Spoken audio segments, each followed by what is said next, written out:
my loves, hello my besties. My name's Alanna. Of course I sit down to try to do a haul with you guys so I can show you all the books I've gotten recently, and somebody feels as though she needs to get some attention, so say hello. I'm here to show you guys some of the books that I got recently.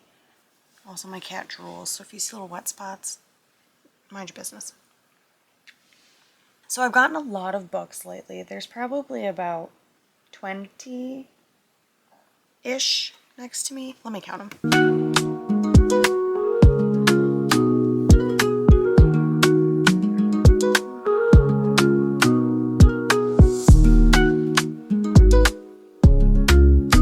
About 30 books. Well, 30. I think there's a couple more that I didn't grab, but I've gotten quite a few lately. As of today, though, I got quite a few today. I got 6 today, and I got 13 or 14 on Friday. But the lovely books that I got today, I got The Haunting of Hill House by Shirley Jackson. I really loved the show for this, and when I remembered that it was in a book as well, I wanted to read it, and I'm very, very excited to try this out. It's basically about these 4 people who show up to a place called the Hill House, and it's a scholar, an assistant to the scholar, an adventurous future inheritor of the estate, and just another young woman with a dark past all go into this house, and there's events that occur that are just horrifying, and they don't know why they are happening, so they are trying to figure that stuff out. It looks really, really good. It was originally published in 1959. So that's very exciting, and it's really cool because the pages, if you can see them, they're like the distressed pages. So they aren't just like even coated pages, which is cool. So this is one of the first ones I got today, which I was very, very excited about. I remembered yesterday that it was part of that it was actually a book, so I wanted to get it and try it out. And then I got, where is the one that goes with it? I got this book, A Haunting on the Hill, which is supposed to be another book that kind of goes along with it by a different author. I think it's got a very pretty cover, though. It's like cool and spooky all at the same time. But it's by the same author of Hokulo Road, which I haven't heard of that, but it seems like it's going to be pretty good. It's about a struggling playwright who now got a grant to develop her play Witching Night, and she and her girlfriend rent out Hill House as a place to go and kind of rehearse her play, and it's for like rehearsing and developing her play. And they go there, and then a bunch of, let's see here, it says troupe of actors with ghosts of their own arrive, and then they see that as they're settling in, they see the house has peculiarities, I definitely said that wrong, are made known. Strange creatures stalk the grounds, disturbing sounds echo through the halls, and the time itself seems to shift. Holly and her friends quickly find themselves at odds, not just with one another, but with the house itself. It seems something has been waiting in Hill House all these years, and it no longer intends to walk alone. So that's what this one is. It just kind of goes along with it, and I saw these on I had like looked up good books to read for the fall, like spooky season kind of books, and this and Hill House were like right next to each other in that list, so I figured I'd get them and read them together. The next one I got for spooky season is The Ex-Hex. I have seen a lot of different people saying that they're very excited to read this book, and when I bought it today, the person who checked me out said that this has been selling like crazy, so I'm very excited to read it. It's about, I'll read you the little back so you guys can get a little idea what it's about if you haven't heard it already, and this is by Aaron Sterling. The last one, The Haunting on Hill, is by Elizabeth Hand, it looks like. So if you're interested in those, But the X-Hex is about, it's 9 years ago, Vivian Jones nursed her broken heart like any young witch would. Vodka, weepy music, bubble baths, and a curse on the horrible boyfriend. Sure, Vivi knows she shouldn't use her magic this way, but with only an orchard hayride scented candle on hand, she isn't worried it will cause him anything more than a bad hair day or two. That is until Reese Penhallow, descendant of the town's ancestors, breaker of hearts and annoyingly just as gorgeous as he always was, returns to Graveless Glen, Georgia. What should be a quick trip to rearrange the town's ley lines and make an appearance at the annual fall fair turns disastrously wrong. With one calamity after another striking Reese, Vivi realizes her silly little X-Hex may not have been so harmless after all. Suddenly, Graves Glen is under attack from murderous wind-up toys, a pissed-off ghost, and a talking cat with some interesting things to say. Vivi and Reese have to ignore their off-the-charts chemistry to work together to save the town and find a way to break the breakup curse before it's too late. So that sounds really good. And it looks like she just came out with another book, I believe, because I saw this one there that's called The Kiss Curse. I think that was the one I saw there. If not, it was another one by her that was next to it. I just didn't grab that one. But I'm very excited to read that. It looks like a really good, like, rom-com kind of book, which is exciting. Another one that I got today, the fourth one I got today, is Morbidly Yours. But, like, look how cute this cover is. It's just, it's so cute. And this is by Ivy Fairbanks. Abby Jimenez says sweet and spicy and fabulous. And this book takes place in Galloway. And the first little line at the top of the back of the book says, he has to marry by his 35th birthday. She's sworn off love. And it's about Callum Flanley. He can only inherit his family's undertaking business under one condition, getting married before he's 35. And then a Texan animator named Lark Thompson moved to Galloway, Ireland to restart her life and career and not to be reminded of losing her husband by moving in next to a funeral home. Basically, she's trying to help him find his perfect match, and they kind of end up getting a spark. He figures out that he can't live without her, and she realizes that she can, in fact, fall in love again. So that's what this one is about. It's a very, very cute cover. I thought it was super cute. And then the last two that I got today, which I was very, very excited about, because I was watching another booktuber recently who went to her Barnes & Noble and had some of the workers pick a book for her to read. So she had 3 different workers pick a book for her, and one of the books was The Starless Sea by Erin Morgenstern. She said this was an absolutely amazing book. She got so lost in it. She absolutely loved it. So I got very excited hearing like how much she was raving about this. It looks really, really good. Far beneath the surface of the earth, upon the shores of the Starless Sea, there is a labyrinth collection of tunnels and rooms filled with stories. The entryways that lead to the sanctuary are often hidden, but those who seek will find. Their doors have been waiting for them. Zachary Ezra Rollins is searching for his door, though he does not know it. When he discovers a mysterious book in the stacks of his campus library, he begins to read and is entranced. Suddenly, a turn of the page brings Zachary to a story from his own childhood. A bee, a key, and a sword emblazoned on the book lead Zachary to 2 people who will change the course of his life. Mirabelle, a fierce pink-haired painter, and Dorian, a handsome barefoot man with shifting alliances. Amid twisting tunnels filled with books, gilded ballrooms, and wine-dark shores, Zachary falls into an intoxicating world soaked in romance and mystery, but a battle is raging over the fate of this place, and though there are those who would willingly sacrifice everything to protect it, there are just as many intent on its destruction. As Zachary, Mirabelle, and Dorian venture deeper into the space and its histories and myths, searching for answers and one another, a timeless story unspools, casting a spell of pirates, painters, lovers, liars, and ships that sail upon a starless sea. So that's what this one's about. It looks so good, and it's pretty floppy, which is nice. We do love that. But I think it's got a very pretty cover. Ow, sorry. She's decided she's had enough of me moving. She's going to go climb in the box that I brought all these books over in. But yeah, so I got this one. I think this is a really pretty cover. I like this one a lot better than the other one that I saw online.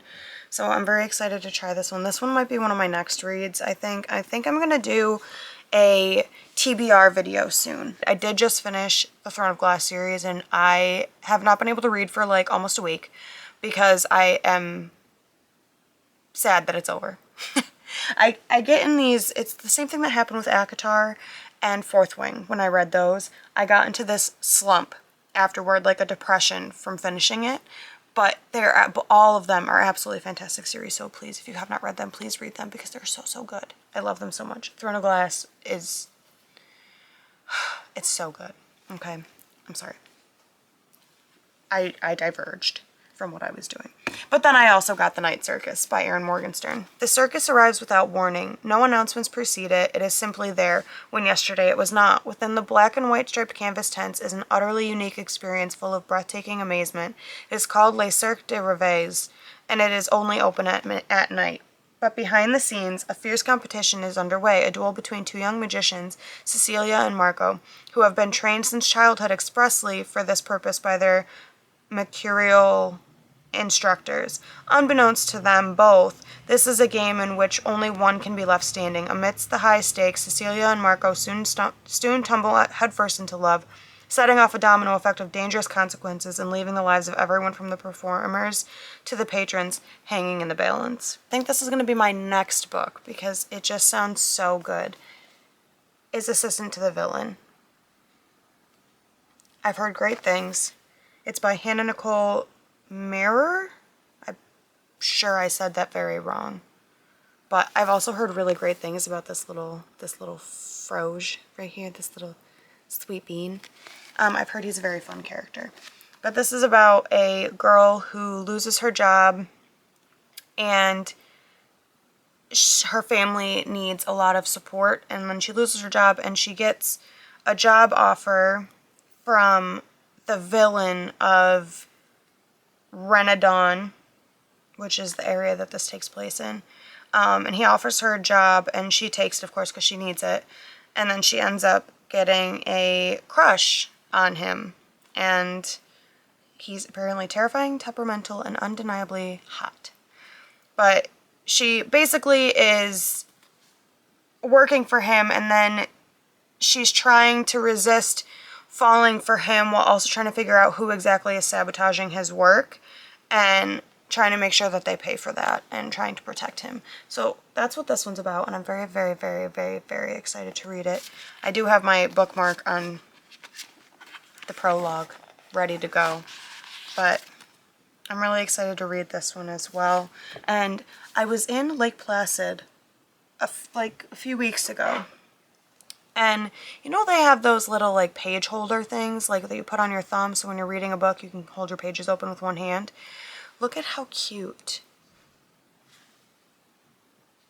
It's got plants and sparkles and flowers and it's in the shape of a heart. It's very, very cute. The Lost Bookshop by Evie Woods, which this cover is so pretty. Like look how cute this is. And then it's got like foil on the books and stuff right here, which is nice, and the leaves, so that's really, really cute.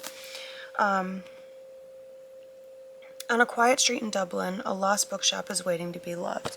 For too long, Opaline, Martha, and Henry have been the side characters in their own lives. But when a vanishing bookshop casts its spell, these three unsuspecting strangers will discover that their own stories are every bit as extraordinary as the ones found in the pages of their beloved books. By unlocking the secrets of the shelves, they find themselves transported to a world of wonder where nothing is as it seems. So that's that one that I got, and it looks like such a fall cozy vibe. Like I think this is a great book to curl up with like under a blanket with a candle or wax warmer or something and it's like raining outside. So I got that one. That's very cute. And then by the same author I got The Story Collector. In the front, there's a little line at the top that says, even ordinary people have extraordinary stories to tell. And this cover is also beautiful. It's got the foil as well, which is really cool. Like, there's foil all over the place on this that I really, really love. So I really like that. And then this one says, in a quiet village in Ireland, a mysterious local myth is about to change everything. 100 years ago, Anna, a young farm girl, volunteers to help an intriguing American visitor translate fairy stories from Irish to English. But all is not as it seems, and Anna soon finds herself at the heart of a mystery that threatens her very way of life. In present-day New York, Sarah Harper boards a plane bound for the west coast of Ireland, but once there, she unearths dark secrets that could change the course of her life. So that's what this one is about. They both sound really good. I got a book called The Shadow Key by Susan Stokes Chapman. The cover of this is also very pretty. It might not show up well on my camera, but you can see it's kind of like glittery-ish. But it's really, really pretty. And like the overall cover is cute. Like I'll try to, there. Like it's kind of shiny, which is really pretty. A haunting gothic mystery full of dark magic, which keeps you completely gripped as the sinister mystery unfolds. And that's what Elodie Harper, author of The Wolf Den, says. The book says itself, like what it's about, is dismissed from a prestigious London hospital. Dr. Henry Talbot has little choice but to accept a mysterious offer of employment as a private physician from Julian Tressilian, an inscrutable lord in rural Wales. Arriving at Plas Helig, an isolated estate, Henry finds himself threatened or treated with suspicion by superstitious villagers whose beliefs in myth and magic he's inclined to dismiss. But when he discovers that his predecessor died under peculiar circumstances, I swear I know how to read, guys. Words are hard. His determination to uncover the truth leads him down a path fraught with danger, made all the more perilous by his headstrong, reluctant ally, Lynette, Julian's younger cousin. Lynette has lived a lonely life as Plas Helig's unconventional mistress. Julian treats her with disdain. Her father is long dead, and her mother, long plagued by strange spells, spends most of her time locked away in her rooms. Fiercely self-reliant, Lynette refuses to wear women's clothes, has no interest in marriage, and takes an interest in the welfare of the men working in Julian's mines, against his wishes. Lynette has always suspected something is not quite right in the village, but it is only through Henry's investigations that the truth about those closest to her will come to light. A truth that will bind hers and Henry's destinies together forever in ways neither thought possible. The next book that I got on Friday was The Silent Patient by Alex Michaelides. I'm sure I said that wrong, and I'm so sorry. But it looks really good. I've seen a lot of people talking about this book, so I'm very excited to read it. But it says, Alicia Berenson's life is seemingly perfect until one night when her husband, Gabriel, returns home late from work, and Alicia shoots him 5 times in the face and then never speaks another word.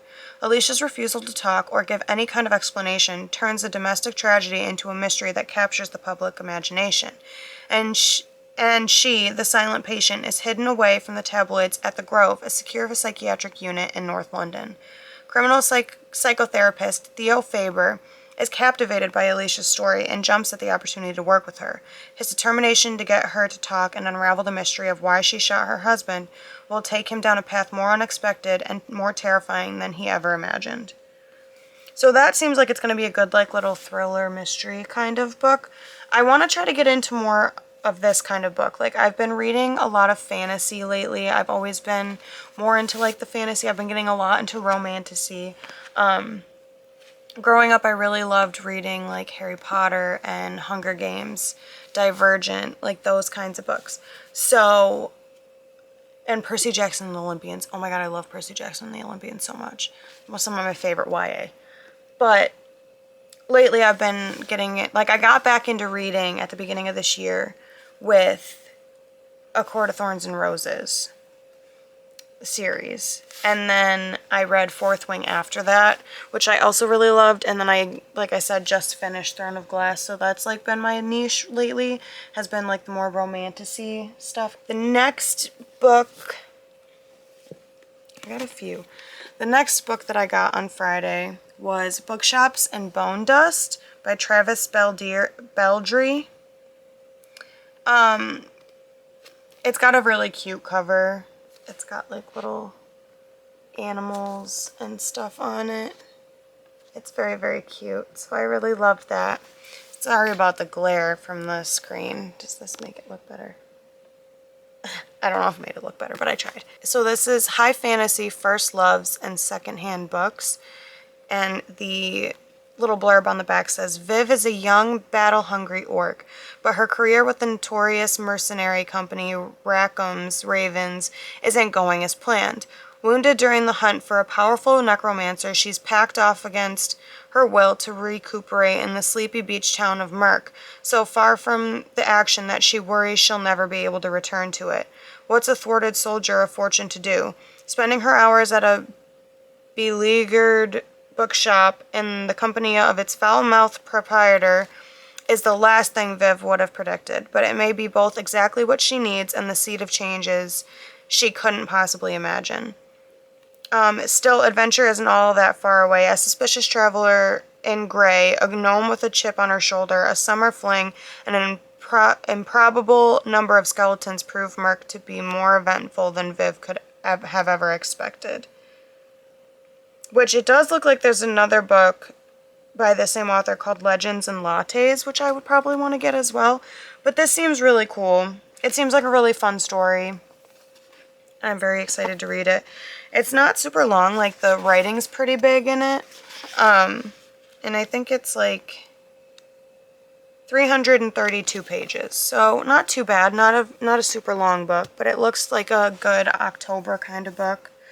And then I got Six of Crows. I've heard so much about this. I haven't grabbed the second book yet. I wanted to read through this one first and see if I liked it. I do really like this cover. I don't like that it has the Netflix symbol on it, but I think the cover's really cool. 6 Dangerous Outcasts and 1 Impossible Heist. So the back of this says, Ketterdam, a bustling hub of international trade where anything can be had for the right price, and no one knows that better than criminal prodigy Kaz Brecker. Kaz is offered a chance at a deadly heist that could make him rich beyond his wildest dreams, but he can't pull it off alone. A convict with a thirst for revenge, a sharpshooter who can't walk away from a wager, a runaway with a privileged past, a spy known as the Wraith, a heartrender using her magic to survive the slums, and a thief with a gift for unlikely escapes. Kaz's crew are the only ones who might stand between the world and destruction if they don't kill each other first. So this sounds really, really good too. The next one that I grabbed on Friday was The Inheritance Games by Jennifer Lynn Barnes, which I'm sure everybody knows what this one is, but I can read the back too just as a nice little touch. But there's the cover, which is super pretty. This is also the only one of this that I got. I did not get all the other ones yet. Avery Grams has a plan for a better future, survive high school, win a scholarship, and get out. But her luck changes in an instant when billionaire Tobias Hawthorne dies and leaves her virtually his entire fortune. The only catch, Avery must move into his sprawling mansion full of secret passages, riddles, and codes. Unfortunately for Avery, Hawthorne's house is also occupied by the family that was just disinherited. This includes the 4 Hawthorne grandsons, dangerous, magnetic boys who grew up with every expectation that one day they would inherit billions. Heir apparent Grayson is convinced that Avery is a con woman, and he's determined to take her down, but his brother Jameson views her as their grandfather's last hurrah, a twisted riddle, a puzzle to be solved. Caught in a world of wealth and privilege with danger around every turn, Avery will have to play the game herself just to survive. So that sounds really, really good. Didn't actually really know what this was about, but I've heard so many people talking about this book and like how much they've loved it. So I was very excited to get my hands on it, and the cover's beautiful. I absolutely love this cover. So I'm very excited to get to this one as well. And then the next one that I got, which I've heard this one spoken about a ton, and she's a biggin'. I'm very, very excited to read this. I love dragons, and I think this has to do with dragons. I mean, I would hope so. There's a dragon on the front. But it is When the Moon Hatched by Sarah A. Parker. This is a beautiful cover. I absolutely love this. So pretty. She's a big baby. She's a big book. It's going to take me a while. But the back of this says, as an assassin for the rebellion group Fjord Da'ath, Rave's job is to complete orders and never get caught. When a rival bounty hunter turns her world upside down, blood spills, heart breaks, and Rave finds herself imprisoned by the Guild of Nobles, a group of powerful fae who turn her into a political statement. Crushed by the loss of his great love, Khan Vigor took the head of a king and donned his his melted crown. Now on a tireless quest to quell the never-ebbing ache in his chest, a clue lures him into the capital's high-security prison, where he stumbles upon the imprisoned Rave. Echoes of the past race between them. There's more to their story than meets the eye, but some truths are too poisonous to swallow. So that sounds so good. I think this is supposed to be the first book in, yeah, the Moonfall series, book 1. I don't know if the next one's out yet. I would be really excited to see, but I'm pretty sure this just came out. Next novel in the Moonfall series coming in fall of next year. Yeah, so it's going to take a little bit for the next one to come out. But this is such a big book. Like, this is... hang on. Oh, a family tree. That's so cute. 690 pages, I believe. Yeah, 690 pages with the epilogue. There's a cool family tree on the back, which is interesting. You don't see that a lot. And then in the front, is there anything? Pronunciation guide. Thank the Lord. Thier du Ath. Yeah. I'm going to have to keep this open at all times so that I know what I'm saying. Oh, there's characters. Oh, this is so cool. There's creatures and beings guides. There's all different kinds of stuff. Let me flip to the beginning and see what all we have in here. Please turn to the last page for the trigger warnings. Ooh, boy. So there's a glossary of age and time explained. Terms that are going to be used. This is so cool. There's a lot of terms. I feel like this is going to be something a little bit more difficult for me to follow.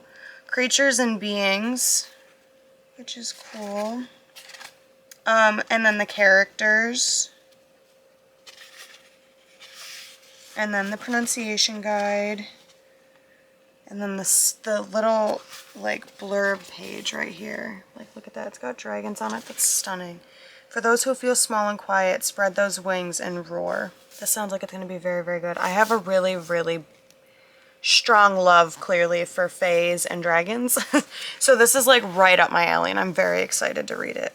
I think this might be more of a December read, though. Like, the cover just gives me, like, winter vibes.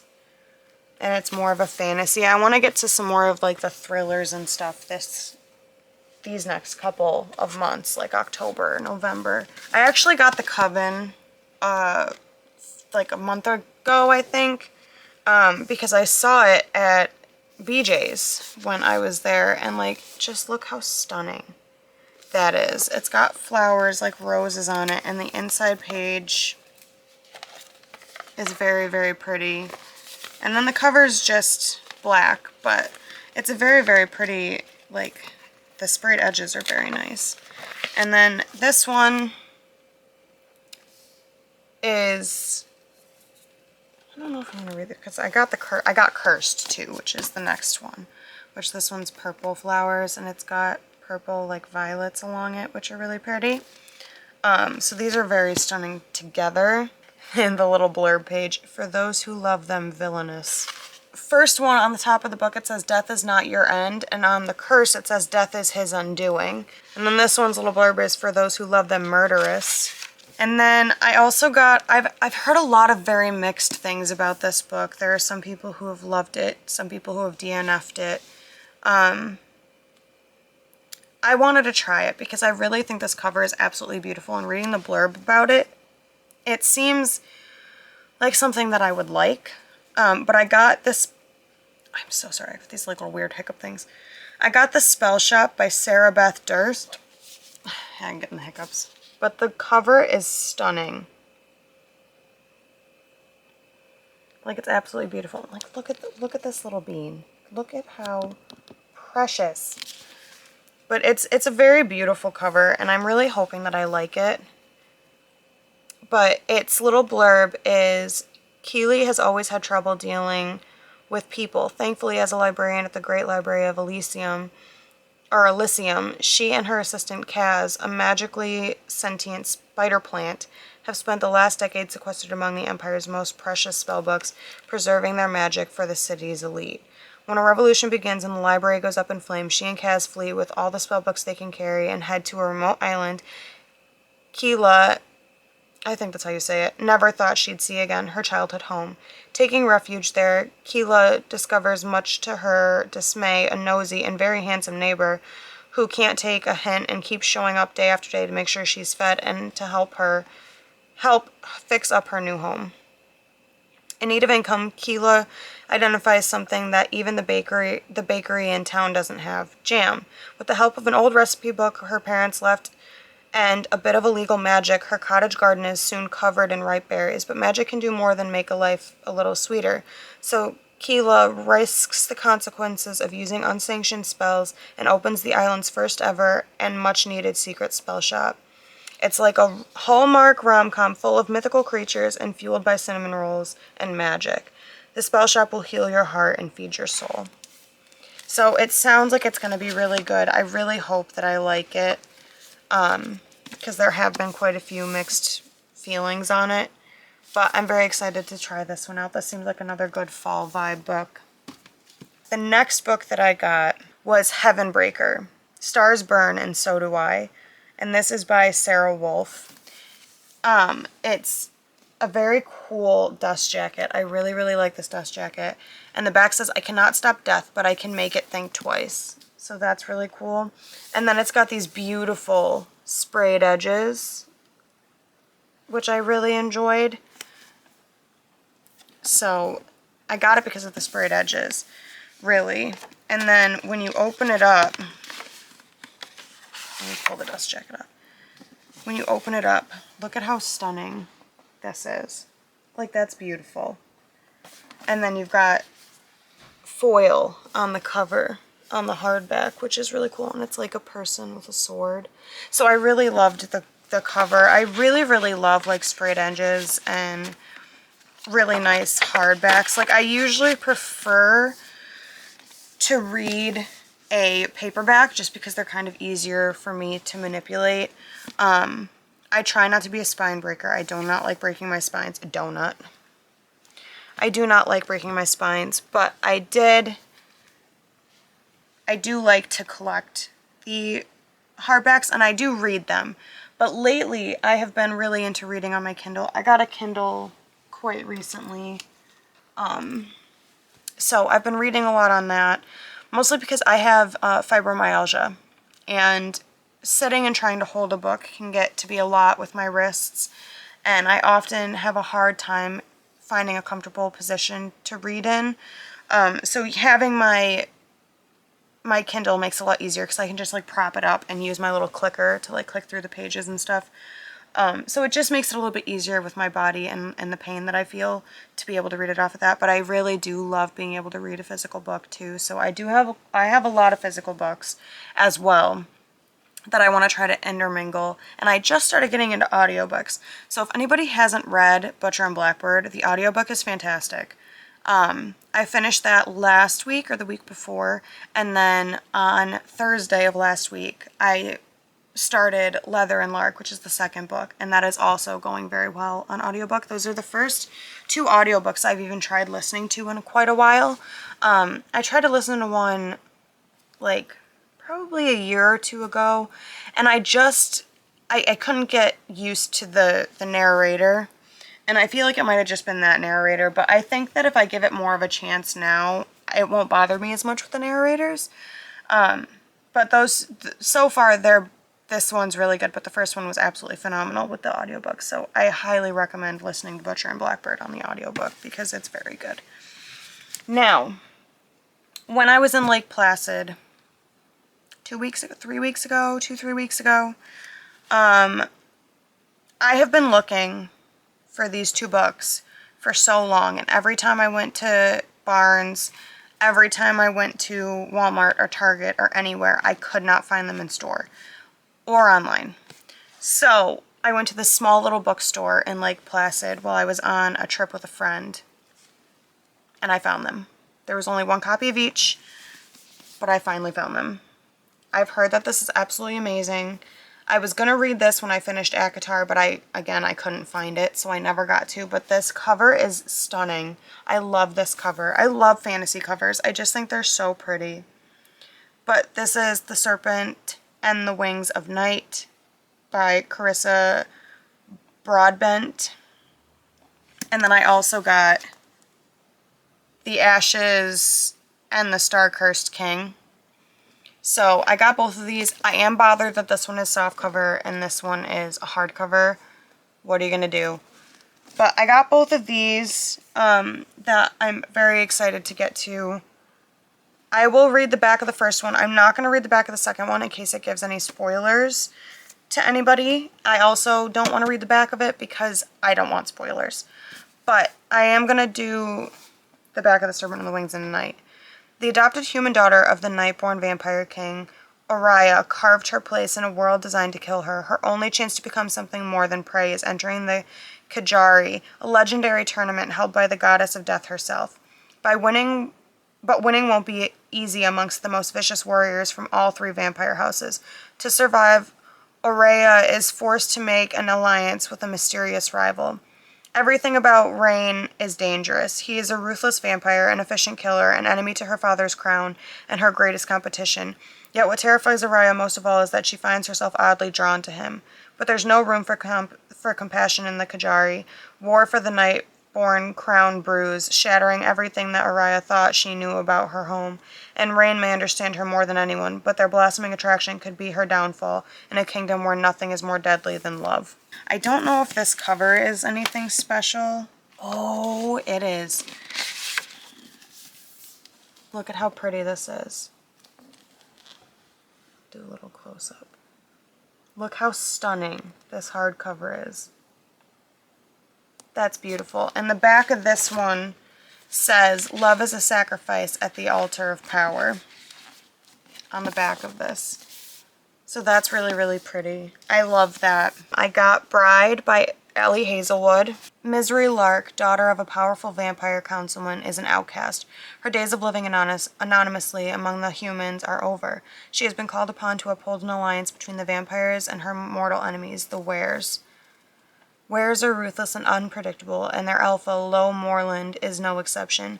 He rules his pack with absolute authority, but not without justice or feeling.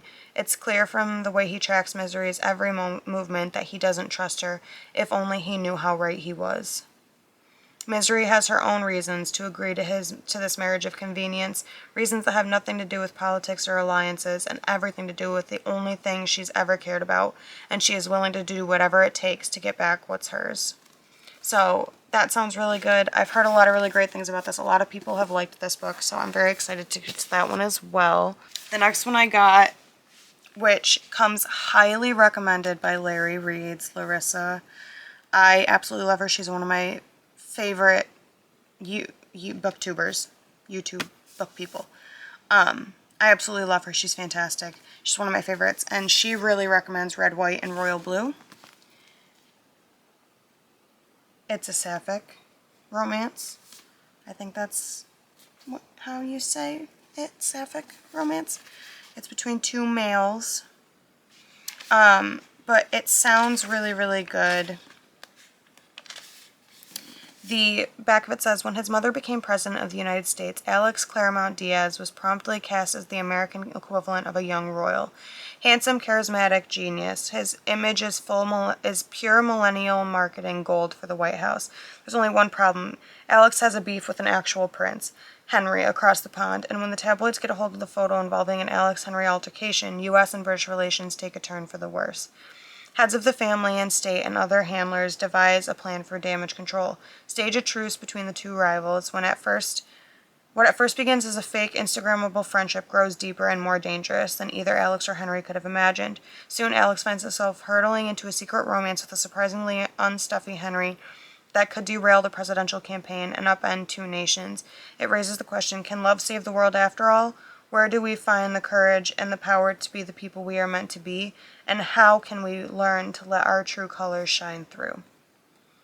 That sounds really good. I never read the back of it. I knew that it was about two guys that had to be like fake friends. and then they ended up falling in love. So this sounds really good as well. It's a decent sized book, but I'm very excited to read all of these.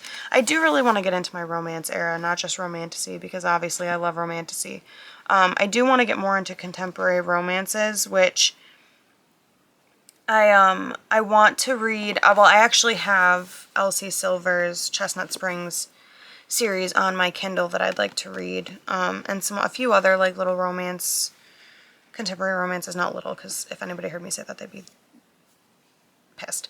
But I want to try to get into more contemporary romance. I never really thought contemporary romance would be my thing, but then I hear other booktubers talking about how much they love it, and I do want to try to get into them, so I did get this as well.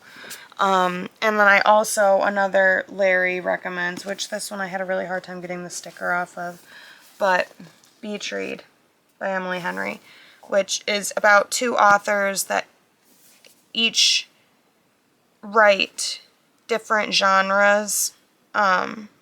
Both end up going to these beach houses that are right next to each other to try to write their books and to get out of their writing slump. And they end up deciding to swap genres for this book, and they take each other on like these little dates to get their minds into the like mental space of the genre that the other writes. So like she writes romance. Yeah, she writes romance and he writes literary fiction. So they do different things, different dates to put the other one in the right mindset to write the other's genre, which is really cool and it sounds really good. I think this is definitely going to be a book for me to read come spring, summertime. But I got that about a month ago-ish, and I was going to read it over the summer, and then I was ankle deep in Throne of Glass, and I needed to finish the series, so I did. But now that I just finished that, it's kind of out of the season for romances. And then the last romance that I got, I think it's the last actual romance that I got, is The Love Hypothesis by Allie Hazelwood, which I heard is very good. It's about a PhD candidate and a professor. So that looks really good as well. So I'm very excited to get into these at some point. But this is a really cute cover as well. Like, I'm not a big fan of like actual people on covers. Like the cartoon people, like more cartoon anime-y style I like. But most of the time I'm not really a big fan of people on the covers. Like I started Quicksilver on my Kindle recently because one of my best friends wanted me to read it, and I just really don't like this. I'm not a big fan of this. I did see that there's a discrete cover of Quicksilver, but I haven't been able to find it anywhere. So if I really like this, I want to be able to buy the actual hard copy, and I don't really love this cover. So hopefully I'll be able to get a discrete cover at some point, but we'll see if that day comes. But I'm not really a big fan of that kind of thing, so we shall see. And then I recently also got the game God's Play, which this is the dust jacket, and it says on the back, she'll fight for her life for the god of death. And then it's got a really pretty like sprayed edges too that I think are beautiful. Like it's so pretty. And then I think it's got a nice cover as well. It's not super fancy cover, but the inside page, like inside of the cover, like look how pretty this is. This is beautiful. Like that's absolutely stunning. I love that. It's very, very pretty. I don't know if the back has the same image on it, so, but yeah. And then this is just the cover on the hardcover. It looks like it might be New York or San Fran, Golden Gate Bridge maybe. Maybe the Golden Gate Bridge. That's not in New York. I'm silly. But I thought this was really pretty, and I'm a big fan of like Greek mythology type stuff, so anything that's got to do with like the gods and stuff. And I'm pretty sure this has to do with Hades. Yeah, the gods love to play with us mere mortals, and every 100 years we let them. I have never been favored by the gods, far from it, thanks to Zeus. Living as a cursed office clerk for the Order of Thieves, I just keep my head down and hope the capricious beings who rule from Olympus won't notice me. Not an easy feat, given San Francisco is Zeus's patron city, but I make do. I survive, until the night I tangle with a different god. The worst god, Hades. For the first time ever, the ruthless Mercurial king of the underworld has entered the crucible, the deadly contest the gods hold to determine a new ruler to sit on the throne of Olympus. But instead of fighting their own battles, the gods name mortals to compete in their stead. So why in the underworld did Hades choose me, a sarcastic nobody with a curse on her shoulders, as his champion? And why does my heart trip every time he says I'm his? I don't know if I'm a pawn, bait, or something else entirely to this dangerously tempting god. How can I when he has more secrets than stars in the sky? Because Hades is playing by his own rules, and death will win at any cost. Well, that sounds absolutely fantastic. And this is by Abigail Owen. So this is potentially going to be one of the next reads as well. Very close. Hopefully I can get it onto my fall TBR and then go from there. The next book that I got, not super recently, but more recently, I have quite a few others on the shelf. Like I have a few dark romances over there, like Haunting and Hunting Adeline, The Neon Gods, the ones about Midas, the Guild, I think is what they're called. The Ritual and the Sinner Sacrifice or something like that. I have those over there as well that I didn't pull over because they weren't things that I got more recently. But two other ones that I got quite recently were... Can that come off? I don't think it can. I think that's a fake sticker. It's a fake sticker. I hate fake stickers. I got the Atlas 6 and the Atlas Paradox, which are supposed to be really good. Which I do need to get the last book in the series. I do not have the third one yet, so I will have to get that. But the Atlas Paradox is, it says, each decade only the 6 most uniquely talented magicians are selected to earn a place in the Alexandrian Society, the foremost secret society in the world. The chosen will secure a life of power and prestige beyond their wildest dreams, but at what cost? Each of the 6 newest recruits has their reasons for accepting the Society's elusive invitation, even if it means growing closer than they could have imagined to their most dangerous enemies, or risking unforgivable betrayal from their most trusted allies. They will fight tooth and nail for the right to join the ranks of the Alexandrians, even if it means they won't all survive the year. Sorry, the cover doesn't look like it covers like the back of the page all the way, and I saw that and I didn't like it, so I got distracted. So I'm sorry about that. But it looks really, really good. I'm not going to read the back of the second one in case there's spoilers, but the front of the first one says knowledge is carnage, and then the second one says destiny is a choice. But those are two of the other ones that I got. And then the final two that I'm going to show you guys is Divine Rivals and Ruthless Vows by Rebecca Ross, which I've heard really great things about these books too. I don't know if they have a fun cover. Nothing crazy, but it's got a little typewriter with Dear Iris on it, which is cool. And there's nothing really on the inside cover. But if I remember the synopsis of this right, it's a girl who is writing letters that she believes are going to her brother, but it's not actually her brother. It's a guy who she's like enemies with, who's actually the one writing letters to her, and neither of them know it. But it's like an enemies to lovers kind of situation with this one. And then I'm not sure what the second one's about, but I'm not going to look because I don't want to be spoiled. So that's all the stuff I got recently. I do, like I said, have some other ones over there that I got. I've been getting a lot of books in the last few months just because I really got back into reading at the beginning of this year, and I've been trying to kind of build up my library a little bit, make sure I have some more books and like just more options to read and to be able to make TBR cards and stuff.